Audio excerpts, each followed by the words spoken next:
السلام علیکم ورحمۃ اللہ وبرکاتہ۔ رب اشرح لی صدری ویسر لی امری واحلل عقدۃ من لسانی یفقہوا قولی۔ آج ہم پڑھیں گے حروف مستعلیہ کے بارے میں۔ حروف مستعلیہ کہتے ہیں موٹے حروف کو، یعنی وہ حروف جن کو ہر حالت میں موٹا ادا کیا جائے گا، چاہے ان پر کوئی بھی حرکت ہو۔ وہ 7 حروف ہیں: خ، صاد، صاد، طا، طا، غین اور قاف۔ ان 7 حروف کو ہر حالت میں موٹا ادا کیا جائے گا، اور اس کے لیے 2 باتوں کا خیال رکھنا ضروری ہے۔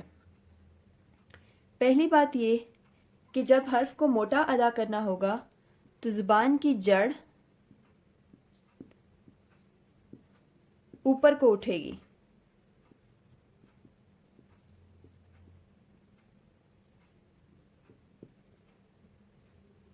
اور دوسری بات جس کا دھیان رکھنا ہے وہ یہ ہے کہ ہونٹوں کو گول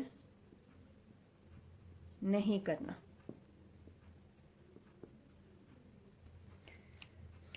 اب جب ہم ان حروف کو ادا کریں گے تو آپ کو خود یہ بات محسوس ہوگی کہ ہماری زبان کا جو سب سے آخری اور پچھلا حصہ ہے، یعنی ہماری زبان کا وہ حصہ جو حلق کی طرف ہے، یہ حلق ہے،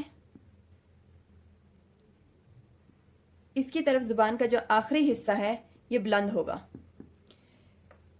خا۔ اور ساتھ جس دوسری چیز کا آپ نے دھیان رکھنا ہے، کیونکہ ہم جب کسی حرف کو موٹا ادا کرتے ہیں تو اکثر ایسا ہوتا ہے کہ ہونٹ گولائی کی طرف جاتے ہیں، تو ہونٹوں کو گول نہیں کرنا، کیونکہ ہونٹ صرف 2 جگہوں پہ گول ہوتے ہیں، اگر کوئی حرکت پیش ہے یا کوئی حرف واو ہے، اس کے علاوہ ہونٹوں کو گول نہیں کرنا۔ خا، صاد۔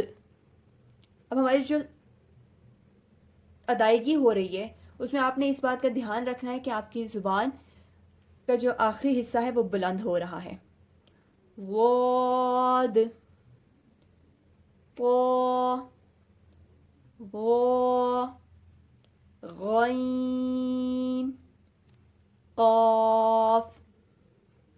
اب یہ 7 حروف ہر حالت میں قرآن پاک میں جس جگہ پر بھی آئیں گے اور ان پر جس طرح کی بھی حرکت ہو، چاہے زبر ہے، چاہے زیر ہے، چاہے پیش ہے، ہر حالت میں ان حروف کو موٹا ادا کیا جائے گا۔ اور ان کو یاد کرنے کا آسان طریقہ